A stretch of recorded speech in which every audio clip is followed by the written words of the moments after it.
নমস্কার সবাই, আমি আশিস সেনগুপ্ত। এমন মন্তব্য করেছেন মমতা ব্যানার্জি গতকাল ভোটের ক্যান্ডিডেট লিস্ট ঘোষণা করার আগে, যাতে পুরো ত্রাহি ত্রাহি হয়ে যেতে পারে। মানে ভোটের ফলাফল পুরো একদম সমূহভাবে উল্টে যেতে পারে। কি বলেছে আগে শুনুন। আমি তাদের শ্রদ্ধা করি যারা পুরনো আরএসএস। এখনকার যারা এসছে এরা তো 10 স্টার আরএসএস। শুনেছেন? উনি বলেছেন পুরনো আরএসএসকে উনি সম্মান করতেন।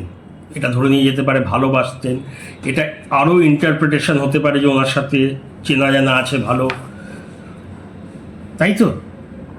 এবারে আসি প্রধান কথায়।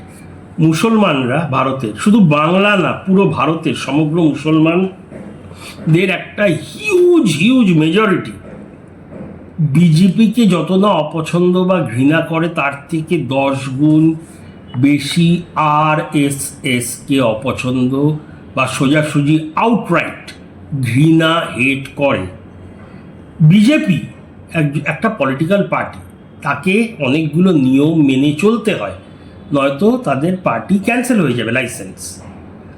তাই তারা কখনো সোজাসুজিভাবে মুসলমান বিরোধিতা করতে পারে না, মুসলমানদের ডিনাই করতে পারে না, মুসলমানদের যে সমান অধিকার নেই এইসব বলতে পারে না।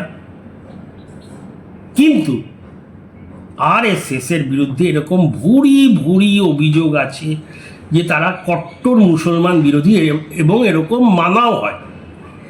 এছাড়া আরএসএস হলো হিন্দুত্ববাদী, বিজেপি হিন্দুত্ববাদী, কিন্তু বিজেপি বলে আমরা সবার জন্যে, আমরা তোষণ নেই না মুসলমানের পক্ষে না হিন্দুর পক্ষে, আমরা হিন্দুত্ব সবাইকে সম্মান করি ইত্যাদি অনেক কথা বলে, স্বয়ং আমাদের প্রধানমন্ত্রী মোদিজিও। কিন্তু আরএসএসকে সবাই কট্টর হিন্দুত্ববাদী বলে জানে, ঠিক যেই হিন্দুত্ববাদের বিরুদ্ধে বলেই বিজেপির বিরুদ্ধে মুসলমানরা অলমোস্ট 95% ভোট দেয়। তো মমতা ব্যানার্জি কি বললেন, উনি পুরনো আরএসএসকে ভালোবাসতেন বা শ্রদ্ধা করতেন, যাই হোক, এখনকার আরএসএস পছন্দ না। টিএমসির 70% কম করে যা ভোট পায় তার 70% আসে মুসলমান ভোট থেকে। মানে ওই 2 কোটি মুসলমান ভোটারের মধ্যে বোধ হয় 1,70,00,000 দেয় টিএমসিকে, বা 1,80,00,000, মানে 92% যেটা বলা হয়। তো এইখান থেকে যদি একটা বিশাল অংশ সরে যায় তো টিএমসি তো ভেসে যাবে। এবারে আসি পুরনো আরএসএসের কথায়, যেইগুলো নিয়ে আপত্তি, যেইগুলো নিয়ে বিজেপি বিদ্বেষ শুরু, কোথা থেকে? বাবরি মসজিদ ভাঙা 1992, তার আগে 1989 রথযাত্রা, হ্যাঁ করেছিল বিজেপি, কিন্তু এর জন্য সোজাসুজি কাকে দায়ী করা হয়? আরএসএস।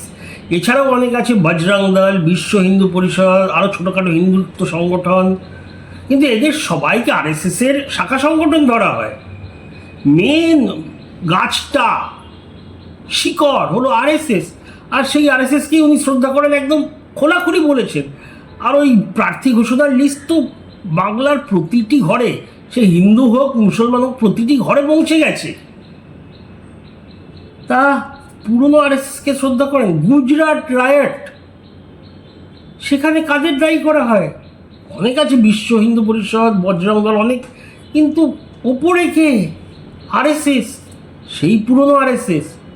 আজকালকার আরএসএসকে তো দেখাই যায় না, মানে তেমনভাবে মোদিজি আসার পর এনারাই এখন সামনের প্রচারে, আরএসএস মোটামুটি ব্যাক সিটে আছে। এখনকার আরএসএস মাঝে মাঝে মোহন ভগবতজিকে দেখা যায়, কিন্তু পুরনো আরএসএসকে নিয়েই তো মূল সমস্যা মুসলমানদের। আর বাংলার মুসলমানদের এতদিন ধরে যে বিজেপির ভয় পাওয়া হয়েছে, তাদের মনে তো বিজেপির থেকে 10 গুণ বেশি আরএসএসের ভয়। উনি বলছেন আমি বিজেপি বিরোধী, বিজেপি খারাপ, এখনকার আরএসএস খারাপ, আর পুরনো আরএসএসকে সম্মান করতে। এবারে এইটা তো লুফে নেবে কারা কারা? হুমায়ুন কবির, নওশাদ সিদ্দিকী, মিম মানে আসাউদ্দিন ওয়েসির পার্টি, যারা উত্তরবঙ্গে গড় জমাচ্ছেন, উত্তরবঙ্গ মতলব মালদা মুর্শিদাবাদ, তো এটা তো মুসলমানদের ঘরে ঘরে এই ভিডিও প্রচার করবে। এরা তো টার্গেটই করেছে মুসলমান ভোটারদের, তো পুরো কনসেন্ট্রেট করবে। এটা কে জানে কি হচ্ছে। আর হুমায়ুন কবির শফিকুল, বিখ্যাত ইউটিউবার সাংবাদিক শফিকুল ইসলাম দাকে বলেছেন, মানে সোজাসুজি অভিযোগ এনেছেন মমতা ব্যানার্জি নাকি আরএসএসের লোক। মানে এই বক্তব্যের পর উনি বলেছেন উনি দেখাবার জন্য রেড রোডে যান, নমাজ পড়েন, মুসলিমদের এইসব কথা বলেন, ভালোবাসি হেন তেন, এগুলো পুরোটাই ভোট পেতে। আসলে উনি কট্টর হিন্দুত্ববাদী, কারণ উনি রাজারহাটে বা নিউ টাউনে মুসলমানদের এলাকায় দুর্গা অঙ্গন বানাচ্ছেন। এটা আমি বলছি না, হুমায়ুন কবির বলেছেন শফিকুল দাকে। শিলিগুড়িতে মন্দির বানাচ্ছেন এবং পুরী বলছি দীঘাতে পুরীর আদলে জগন্নাথ মন্দির বানাচ্ছেন, সব হিন্দুদের জন্য। এদিকে উনি যখন বাবরি মসজিদ বানাতে গেছেন, ওনাকে নাকি ফিরহাদ হাকিমকে দিয়ে বহিষ্কার করা হয়েছে। তাই উনি অভিযোগ এনেছেন যে মমতা ব্যানার্জি মুসলিম বিরোধী। এছাড়াও সিপিআইএম আছে, ওনারা কবে থেকে সেই 30% মুসলিম ভোটের জন্য আকচি করছে, এটা তো ওরাও ব্যবহার করবে। তা মমতা ব্যানার্জি কি বাজেভাবে ফেসে গেলেন? মমতা ব্যানার্জি প্রচুর বেফাস কথা বলেন, কিন্তু মুসলিম নিয়ে খুব কেয়ারফুল কথা বলেন। কেন? ওনার মেজর ভোট ব্যাংক। এটা না বা হ্যাঁ বলার কিছু নেই, এটা তথ্য। তৃণমূলের যেই সর্বাধিক ভোট পেয়েছে 2,70,000, তার মধ্যে যদি 1,90,000 বা 2 কোটির কাছাকাছি বা 1,90,000 ধরে নিন, তো 70% ভোট মুসলমানদের। তা এই ভোটকে হারালে তো শেষ তৃণমূল। এই যতই লক্ষ্মীর ভাণ্ডার দিক যাই করুক, কিছুতে কিছু হবে না। তা কি হতে চলেছে? মানে এখন তো উনি বলতে পারেন না ভুল করে বলেছি বা অন্য কেউ বলানো হয়েছে বা এআই, যেটা উনি সচরাচর বলেন এআই, কিন্তু এখানে তো সবাই দেখেছে আর আমি ওরকম মিন করিনি। মানে কেউ তো ভুলবে না। এবার নির্ভর করছে কতটা এই বক্তব্যটাকে ধরে প্রচার করে হুমায়ুন, নওশাদ, এমআইএম, সিপিআইএম বা মিডিয়াতে কতটা আসে। আপাতত মিডিয়াতে অতটা আসেনি, এটা একটা ভালো জিনিস মমতা ব্যানার্জি। কিন্তু আসতে কতদিন? সবে তো কাল বলেছেন।